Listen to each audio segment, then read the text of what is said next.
신명기 5장 22절에서 29절까지 말씀입니다. 여호와께서 이 모든 말씀을 산 위 불 가운데, 구름 가운데, 흑암 가운데서 큰 음성으로 너희 총회에 이르신 후에 더 말씀하지 아니하시고 그것을 두 돌판에 써서 내게 주셨느니라. 산이 불에 타며 캄캄한 가운데서 나오는 그 소리를 너희가 듣고 너희 지파의 두령과 장로들이 내게 나와 말하되 우리 하나님 여호와께서 그 영광과 위엄을 우리에게 보이심에 불 가운데서 나오는 음성을 우리가 들었고 하나님이 사람과 말씀하시되 그 사람이 생존하는 것을 오늘날 우리가 보았나이다. 이제 우리가 죽을 까닭이 무엇이니까? 이 큰 불이 우리를 삼킬 것이요 우리가 우리 하나님 여호와의 음성을 다시 들으면 죽을 것이라. 무릇 육신을 가진 자가 우리처럼 사시는 하나님의 음성이 불 가운데서 바람을 듣고 생존한 자가 누구니까? 당신은 가까이 나아가서 우리 하나님 여호와의 하시는 말씀을 다 듣고 우리 하나님 여호와의 당신에게 이르시는 것을 다 우리에게 전하소서. 우리가 듣고 행하겠나이다 하였느니라. 여호와께서 너희가 내게 말할 때에 너희의 말하는 소리를 들으신지라. 여호와께서 내게 이르시되 이 백성이 네게 말하는 그 말소리를 내가 들은즉 그 말이 다 옳도다. 다만 그들이 항상 이 같은 마음을 품어 나를 경외하며 나의 모든 명령을 지켜서 그들과 그 자손이 영원히 복 받기를 원하노라. 아멘. 기도하겠습니다. 살아계신 하나님 아버지 감사합니다. 오늘도 하나님의 말씀을 듣기를 원합니다. 하나님께서 임하셔서 말씀하여 주시옵소서. 그 말씀을 우리가 두렵고 떨림으로 듣게 하여 주시고 우리의 마음을 열고 새기게 하여 주시옵소서. 이 말씀을 통해서 우리 영혼이 새로운 힘을 얻게 하여 주시고 우리 하나님의 뜻을 온전히 분별케 하시며 이 세상에서 빛과 소금의 역할을 감당할 수 있도록 용기와 믿음과 지혜를 얻게 하여 주시옵소서. 이 시간 성령께서 충만히 역사하여 주시옵소서. 예수 그리스도 이름으로 기도하옵나이다. 아멘. 네, 신명기 5장 말씀을 우리가 보고 있습니다. 이 신명기 5장에서 모세는 하나님께서 주신 십계명에 대해서 가르치는 것을 볼 수 있습니다. 우리가 잘 알다시피 십계명은 하나님께서 주신 율법 중에 핵심입니다. 그런데 이 십계명을 하나님께서 이스라엘 백성 앞에서 호렙산에 임재하신 후에 백성들에게 불꽃 가운데서 구름 가운데서 말씀하셨습니다. 오늘 본문 22절을 보면 여호와께서 이 모든 말씀을 산 위 불 가운데, 구름 가운데, 흑암 가운데서 큰 음성으로 너희 총회에 이르신 후에 더 말씀하지 아니하시고 그것을 두 돌판에 써서 내게 주셨느니라. 이스라엘 백성들이 호렙산에서 본 것은 초자연적인 현상입니다. 물론 불꽃과 구름과 큰 소리였지만 일반적인 자연현상과는 달랐습니다. 하나님이 임재하심으로 나타난 특별한 현상입니다. 여기 보면 산이 불에 타면서 소리가 났다고 했습니다. 실제로 산의 나무를 태웠다는 뜻은 아닐 것입니다. 왜냐하면 산의 나무를 태우는 것은 산을 해치고 파괴하는 것입니다. 하나님께서 그의 백성들과 말씀하시기 위해서 그런 방법으로 임재하실 리가 없습니다. 아마도 불에 타는 듯한 형상으로 나타난 것을 말씀할 것입니다. 모세가 호렙산에서 하나님의 부르심을 받을 때에도 비슷한 경험을 했습니다. 어느 날 모세가 호렙산에서 가시떨기 나무에 불이 붙었는데 실제로는 타지 않았던 것을 발견을 했습니다. 그 기이한 장면을 확인하려고 모세가 가까이 갔다가 하나님의 부르심을 받았습니다. 이처럼 하나님의 임재하심으로 놀라운 현상들이 일어났는데 하나님의 임재는 또한 흑암과 구름으로도 표현됩니다. 짙은 구름이 산 정상을 둘러싼 것입니다. 백성들은 이렇게 불꽃과 흑암, 짙은 구름이 무엇을 의미하는지를 곧바로 깨닫습니다. 하나님께서 영광과 위엄을 나타내 보이신 것을 알았습니다. 이 호렙산에서 보이신 장면은 하나님과 사람이 말씀하신 것입니다. 말씀하시는 하나님과 듣는 이스라엘 백성이 어떤 위치에 있는지를, 어떤 존재인가를 분명하게 보여주는 장면입니다. 하나님께서 온 천지를 다스리시며 주관하시는 하나님이신 것을 여실히 보여주었습니다. 하나님께서는 이스라엘 백성이 알아들을 수 있는 음성으로, 그런 언어로 말씀해 주십니다. 그 전까지는 하나님께서 늘 모세와 아론을 통해서 백성들에게 말씀하셨는데, 이 호렙산에서는 하나님께서 직접 말씀하시는 것입니다.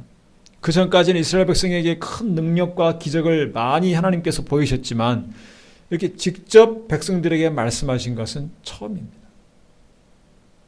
24절 말씀을 보면 말하되 우리 하나님 여호와께서 그 영광과 위엄을 우리에게 보이심에 불 가운데서 나오는 음성을 우리가 들었고 하나님이 사람과 말씀하시되 그 사람이 생존하는 것을 오늘날 우리가 보았나이다. 자신들이 생생한 증인이라는 말입니다. 백성들은 하나님의 말씀을 듣고 심히 두려워했습니다. 그래서 백성들 중에서 지도자급인 사람들, 장로들이 모세에게 옵니다. 우리가 너무 두려우니까 하나님 말씀을 대신 듣고 우리에게 전해달라. 그렇게 요청을 합니다. 하나님의 음성을 다시 한번 들었다가는 우리가 정말 죽을 것 같다. 우리나라 말로 있죠. 오금이 저리다. 그렇게 두려웠던 것입니다. 이렇게 살아계신 하나님의 말씀을 듣는다는 것이 큰 두려움을 가져왔습니다. 하나님께서 이런 방법으로 말씀하신 것을 그들은 들은 적이 없었던 것입니다. 처음에는 그 장면들을 보고 불꽃과 구름이 가득한 것을 보고 놀랍고 신기했을 수 있습니다. 그러나 하나님의 말씀이 계속되는 순간마다 점점 두려움이 임했습니다. 그들에게. 하나님이 임재하셔서 말씀하시는 것이 무엇인지 비로소 깨달으며 두려워한 것입니다. 죄 많은 인간은 거룩하신 하나님 앞에 제대로 서 있을 수가 없습니다. 그들은 자신들이 그동안 해왔던 것들을 기억을 합니다. 모세를 통해 드러냈던 하나님에 대한 불만, 원망들도 떠올렸을 것입니다. 말은 모세를 향해서 했지만 사실은 하나님에 대한 불만입니다. 거룩하신 하나님 앞에 설 때 사람은 자신의 죄를 깨닫습니다. 그 두려움은 곧 죽음의 위협을 느끼게 합니다. 우리 사람이 뭐라고 살아계신 하나님의 그 위험 앞에 제대로 서 있을 수가 있겠습니까? 하나님께서도 말씀합니다. 이스라엘 백성들이 죽을까 봐 산 가까이 오지 못하게 했습니다. 사실상 하나님의 거룩하신 하나님의 임재는 두려운 것입니다. 그런데 또한 동시에 영광스러운 것입니다. 영광의 하나님이 임하시는 것을 본다는 것은 너무나 귀한 것입니다. 하나님께서 그 임재의 영광을 보이신 일이 또 있습니다. 솔로몬이 성전을 다 완공한 후에 백성들과 함께 하나님 앞에 제사를 드립니다. 제사장이 언약궤를, 그동안 성막에 있었던 언약궤를 메고 이제 성전 안 가장 안쪽에 지성소에 두고 나옵니다. 그때 하나님께서 성전에 임재하시는 것을 볼 수 있습니다.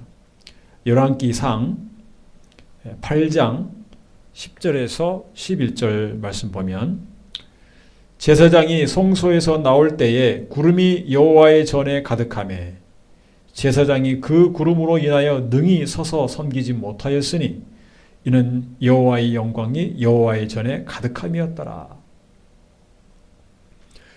하나님의 영광이 성전에 가득했습니다. 그것은 하나님께서 성전을 기쁘게 받으시고 아주 합당하게 여기신 것을 보여주는 것입니다. 그래서 친히 그 성전에 임하여 주신 것입니다. 하나님과 바른 관계에 있는 자는 하나님의 영광과 위엄이 두렵지만은 않을 것입니다. 마음의 큰 기쁨도 있을 것입니다. 그렇다면 이스라엘 백성들이 하나님의 임재의 영광과 위엄 앞에 두려움을 느끼고 죽을 것 같다고 고백한 것은 무엇을 의미할까요? 그들은 하나님 앞에 설 때 죽음에 대한 위협을 느꼈습니다. 자신들이 하나님 앞에 드러냈던 원망과 불만, 또 불신앙과 불순종, 죄의 대가는 곧 죽음입니다. 인류의 조상 아담 때부터 전해져 내려오는 것입니다. 하나님의 말씀을 거역하면 곧 죽음이다. 하나님 앞에 나아갈 때 우리는, 죄인된 우리는 곧 죽음을 각오해야 됩니다. 하나님의 기준에서 누구도 죄 없다고 말할 수가 없는 것입니다. 피의 희생 제물이 없이는, 피가 없이는 하나님 앞에 우리가 나아갈 수가 없습니다. 그래서 하나님 앞에 제사를 드리는 것입니다. 피의 제사. 하나님께서 그 제사를 받으시고 우리에 대한 죄에 대한 노여움을 푸시는 것입니다. 역대하 7장 1절에 보면 솔로몬이 기도를 마침에 불이 하늘에서부터 내려와서 그 번제물과 제물을 사르고 여호와의 영광이 그 전에 가득하니. 성전의 완공과 함께 드려졌던 그 제사를 하나님께서 기쁘게 받으셨다는 것입니다. 그것을 보여주는 것입니다.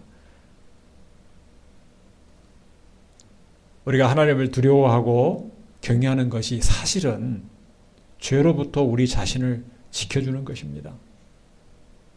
하나님에 대해서 바른 섬김과 바른 태도와 바른 자세를 갖추게 하는 것입니다. 만약 하나님을 두려워하지 않으면 죄를 범하고 그것은 곧 하나님의 무서운 진노를 부르게 되는 것입니다. 하나님에 대한 두려움을 잊은 결과는 참으로 비참합니다. 하나님에 대한 두려움을 잊어버릴 때 이스라엘은 자주 하나님 앞에 범죄했습니다. 광야에 있을 때뿐 아니라 가나안 땅에 들어가서 살 때에도 시간이 지나면서 점점 여호수아도 죽고 많은 세월이 흐르자 백성들이 우상을 섬기고 자기 멋대로 행하고 그런 삶을 살았습니다. 그래서 하나님께서 징계하셔서 주위의 족속들로 하여금 이스라엘을 침략하게 하셔서 이스라엘을 징계하고 이스라엘로 하여금 괴로움을 당하게 하십니다. 하나님에 대한 두려움을 잊었던 결과입니다. 오늘날 우리에게도 하나님에 대한 두려움이 없는 것이 큰 문제입니다. 하나님에 대한 두려움이 없는 것. 그건 불신자나 신자나 마찬가지입니다. 믿는 사람이나 세상의 사람들이나 다 마찬가지로 하나님에 대한 두려움이 없는 것이 큰 문제입니다. 이 세상이 점점 죄에 대해서 둔감해지고 죄책감을 느끼지 않습니다. 담대하게 죄를 짓습니다. 그리고도 이건 내 취향이다. 이렇게 말합니다. 내가 좋아하는 것을 나는 언제든지 마음대로 할 수 있다.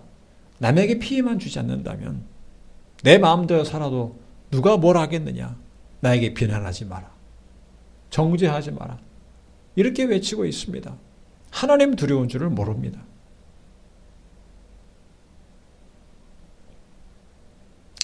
불신자들이 가끔 묻습니다. 기독교인들에게 과학기술로 모든 것을 다 하는 우주선도 쏘아 올리고 인공지능도 만들고 엄청난 이런 과학기술, 의학기술의 발전을 이룬 이런 시대에 과연 하나님은 어디에 계시느냐 이렇게 묻습니다. 하나님 과연 살아 계시느냐? 사람들이 교만합니다. 높은 것에 올라가면 특히 사람들이 교만하죠. 지위가 높아지거나 또 값비싼 큰 빌딩 같은 높은 비싼 프리미엄 아파트에 살면서 마음이 교만해집니다. 위에서 내려다보기 때문입니다.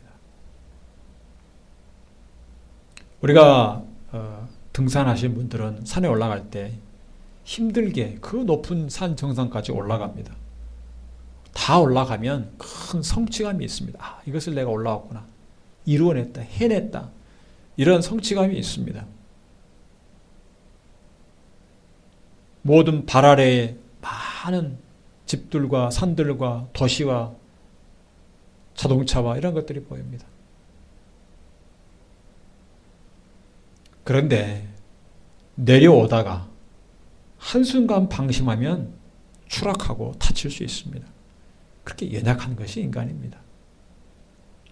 우주선을 쏘아 올립니다. 달에도 가고 또 그 우주선이 화성에도 갑니다. 우주에 우주 정거장을 만들어서 직접 사람이 가기도 합니다. 그런 기술이 있지만 그 우주 공간에 공기가 없으면 우리는 숨을 쉴 수 없습니다. 바로 죽습니다. 이처럼 연약합니다. 그런데 그러한 일들은 우리 대부분 사람들은 경험할 일이 없으니까 지금 사는 세상에서 하나님을 의식하지 않고 모든 것을 내 마음대로 할 수 있을 것처럼 교만합니다. 만약에 우주선을 타고 가는 우주 비행사가 우주 공간에서 자칫 한순간 어떤 기계의 고장이나 이런 것들이 생기면 목숨이 위태롭기 때문에 자신이 얼마나 약한가 느낄 것입니다. 믿는 사람이라면 하나님을 의지하겠지만 그러지 않는 사람은 도대체 무엇을 의지하겠습니까?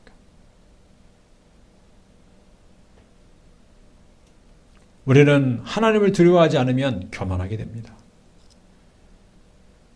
그렇다면 하나님에 대한 두려움을 잊지 않도록 오늘날도 이런 본문 말씀과 같은 기적적인 현상, 하나님의 임재의 놀라운 현상들이 나타난다면 말씀에 더 잘 순종할 수 있을까요? 하나님의 영광과 위엄을 직접 목격하게 되면 자주 보면 사람들이 더 잘 믿겠습니까? 그 문제에 대해서 예수님께서 언급하신 내용이 있습니다. 예수님 앞에 표적을 구하는 바리새인들과 서기관들이 있습니다. 예수님께서 수많은 병자를 고치시고 능력을 행하신 것을 많은 백성들이 보았고 증인입니다. 사람으로 할 수 없는 놀라운 일들을 하십니다. 5,000명을 먹이시기도 하고 4,000명을 먹이시기도 합니다. 작은 물고기 2마리와 떡 5개로 수많은 사람을 먹이시기도 합니다. 그것을 보았고 참여했던 백성들이 많이 있습니다. 그런데도 바리새인들과 서기관들은 예수님께 당신이 메시아라면 하늘에서 오는 표적을 보여주십시오 라고 요구합니다. 이들을 향해서 예수님께서 말씀하십니다. 마태복음 16장 4절 말씀에 악하고 음란한 세대가 표적을 구하나 요나의 표적밖에는 보여줄 표적이 없느니라. 이미 그들 앞에 많은 증거가 있었습니다. 예수님이 직접 그들의 눈앞에 있습니다. 메시아로서 증거를 보이셨던 예수님이 있습니다. 그런데도 증거를 보여달라는 것입니다. 얼마나 완악하고 믿기를 싫어하는가를 잘 보여주는 것입니다. 예수님께서 십자가에 죽으시고 부활할 것을 미리 요나의 표적을 통해서 말씀하신 것입니다. 예수님이야말로 가장 놀라운 표적입니다. 가장 놀라운 하나님의 임재는 바로 예수님이십니다. 친히 육신을 입고 하나님께서 이 땅에 오신 것입니다. 그러므로 예수님이야말로 가장 큰 표적입니다. 하나님의 임재의 결정판입니다. 하나님께서 인간들 중에 인간의 모습으로 오신 것입니다. 그것이 바로 예수님이십니다. 많은 이적과 능력을 행하시며 증거로 보여주신 예수님이 눈앞에 있는데도 불구하고 그것을 거부하면서 또 다른 표적을 요구하는 것은 교만과 탐욕에 빠져 있다는 것을 보여주는 것입니다. 아무리 표적을 많이 보여주어도 그것은 인간의 탐욕으로 소비되는 대상밖에 되지 않을 것입니다. 또 대단한 것을 보았구나 하는 그 만족감만 채워주는 것 이상 될 수가 없는 것입니다. 예수님께서 바로 그들의 그러한 잘못된 것을 주의하라고 제자들에게 경고하셨습니다. 요즘 우리는 어떻습니까? 요즘 시대에도 그런 능력과 기적이 나타나는 것을 좋아하면서 찾아다니는 사람들이 있습니다. 경제를 얼마나 많이 고쳤는가. 이런 대단한 일만 찾아다니는 사람들은 바로 예수님의 경고를 들어야 됩니다. 예수 그리스도의 말로 가장 놀라운 표적이다. 하나님의 임재를 직접 보았던 이스라엘 백성들이 한결같이 하나님의 말씀을 계속해서 지켜 행하지는 못하였습니다. 시간이 지나자 점차 잊어버립니다. 호렙산에서 임하신 하나님을 마주했던 사건들을 잊어버립니다. 그리고 하나님을 두려워하지 않습니다. 그래서 우상을 섬깁니다. 불순종합니다. 하나님께 도움을 구하지 않고 이방 나라에게 도움을 구하러 갑니다. 이스라엘 백성처럼 하나님의 놀라운 이적과 능력을 경험한 백성도 없을 것입니다. 애굽에서 하나님께서 10가지의 재앙을 내릴 때 이스라엘 백성들은 아무런 피해도 입지 않았습니다.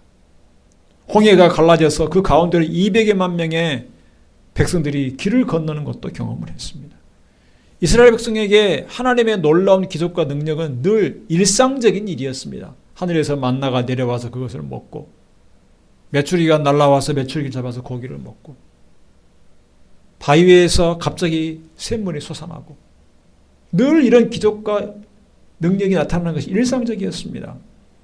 늘 구름 기둥과 불 기둥이 그들의 발걸음을 인도합니다.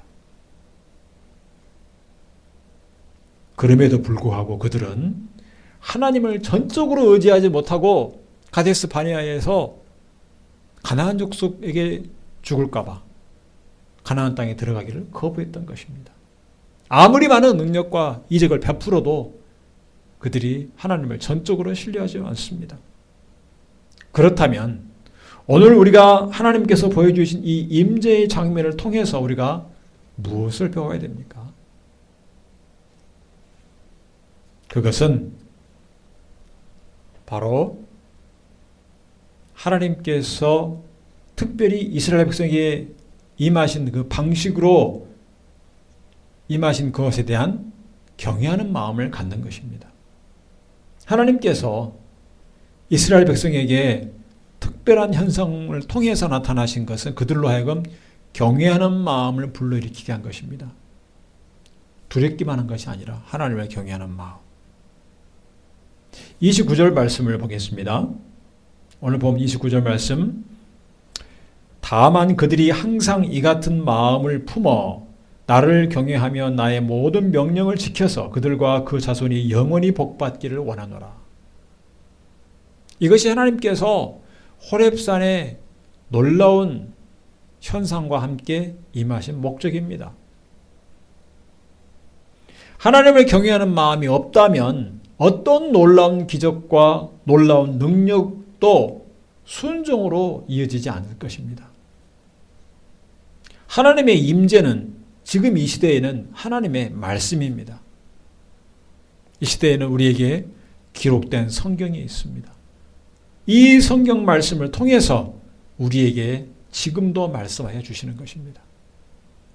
또한 성령께서 말씀을 깨닫게 해주십니다. 하나님이 세우신 사람을 통해서 교회에서 예배를 통해서 말씀을 선포하게 하십니다. 지금 하나님께서 우리에게 말씀하시는 방법입니다. 이스라엘 백성은 모세가 전해주는 하나님의 말씀을 지켜 행하겠다고 말하였습니다. 27절 말씀에 당신은 가까이 나아가서 우리 하나님 여호와의 하시는 말씀을 다 듣고 우리 하나님 여호와의 당신에게 이르시는 것을 다 우리에게 전하소서. 우리가 듣고 행하겠나이다 하였느니라. 하나님의 말씀에는 권위가 있습니다. 하나님의 말씀을 듣고 하나님을 경외하는 마음으로 순종을 해야 됩니다. 모세가 대신 전해준 말씀이라 해도 그것을 하나님의 말씀으로 알고 지켜 행하겠다. 먼저 그들이 말합니다. 두려웠던 것입니다. 오늘날도 하나님이 세우신 종을 통해서 선포되는 말씀을 하나님의 두려운 말씀으로 받아들여야 할 것입니다.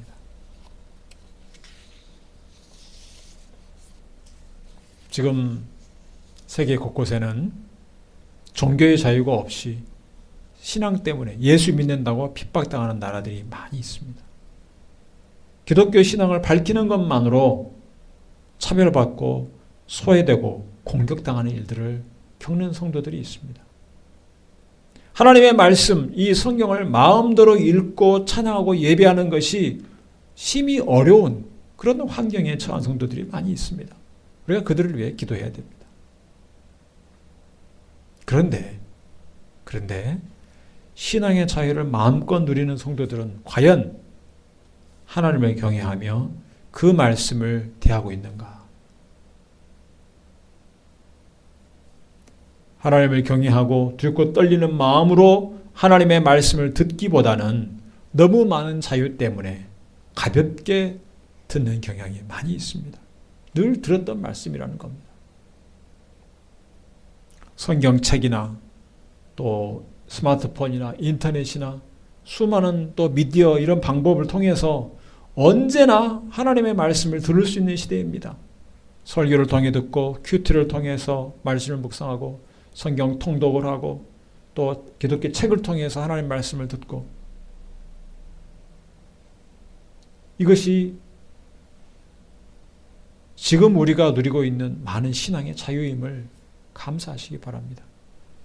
오늘 주신 말씀에 따라 우리가 날마다 듣는 말씀, 하나님께서 주신 말씀을 더욱 경외하는 마음으로 들어야 하고 지켜 행하여서 하나님이 주신 복을 누리기를 기원합니다. 그리고 더 나아가 하나님의 임재를 누리시길 바랍니다.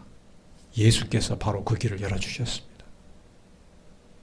예수님은 이스라엘 백성이 두려워서 감히 음성을 들을 수 없었던 하나님 앞으로 나아갈 수 있는 길을 열어주셨습니다. 히브리서 10장 19절 말씀, 20절 말씀 보겠습니다. 그러므로 형제들아 우리가 예수의 피를 힘입어 성소에 들어갈 담력을 얻었나니 그 길은 우리를 위하여 휘장 가운데로 열어놓으신 새롭고 산 길이요 휘장은 곧 저의 육체니라. 아멘. 예수님께서 친히 우리의 대속제물이 되셨습니다. 우리가 직접 하나님 앞에 나아갈 수가 없으니까 우리의 죄를 사해달라고 하나님 앞에 드려지는 희생양, 어린 양, 대속제물이 되셨습니다. 십자가의 죽으심으로 하나님 앞에 바로 나아갈 수 있는 길을 우리를 위해서 열어주신 것입니다. 휘장은 저의 육체니라. 그 지성소를 가리고 있던 휘장이 찢겨졌습니다. 그것은 곧 하나님께로 바로 나아갈 수 있는 길이 열렸다는 것입니다. 예수님께서 십자가에 못 박히시고 창에 허리를 찔리신 것, 그 몸이 상하신 것이 바로 하나님께 나아가는 휘장이 찢겨진 것과 같다는 것입니다. 이제 바로 하나님께 나아갈 수 있게 되었다는 것입니다.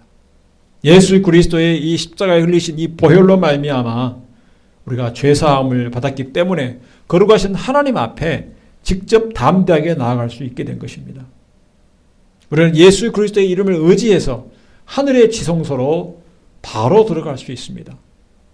그것이 바로 우리가 날마다 기도하는 예수 그리스도의 이름으로 기도하는 것입니다. 하나님 보좌 앞에 나아가 기도합니다.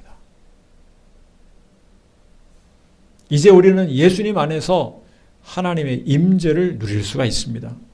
예수를 믿어 성령으로 거듭난 성도들은 이러한 특권을 누릴 수 있습니다. 고린도전서 3장 16절에 말씀하지 않습니까? 우리 같이 한번 읽겠습니다. 고린도전서 3장 16절 너희가 하나님의 성전인 것과 하나님의 성령이 너희 안에 거하시는 것을 알지 못하느뇨. 아멘. 이제 예수 그리스도로 말미암아 거듭난 성도를 향해서 하나님의 성전이라 이렇게 말합니다. 왜냐하면 성령께서 우리 안에 거하시기 때문에, 성령 하나님께서 우리 안에 임재하시기 때문에 우리가 곧 성전이라는 것입니다. 우리가 하나님 말씀을 읽을 때 하나님께서 이 말씀, 성령 하나님께서 깨닫게 해주십니다. 성령께서 우리 안에 거하실 때 우리가 사는 어떤 곳이나 바로 하나님의 임재를 누릴 수 있는 곳이 됩니다. 놀랍지 않습니까? 성도 여러분, 이스라엘 백성이 하나님의 영광과 위엄 앞에 죽을 것 같았던 그 두려움은 하나님의 말씀을 순종하겠다는 고백으로 돌아왔습니다. 그렇게 이어졌습니다. 바로 여러분도 하나님을 두려워하는, 경외하는 마음으로 하나님의 말씀을 대할 수 있기를 바랍니다. 우리가 자주 읽고 대하는 말씀이라도 가볍게 여기지 말고 반드시 경외하고 순종하는 마음으로 들어야 됩니다.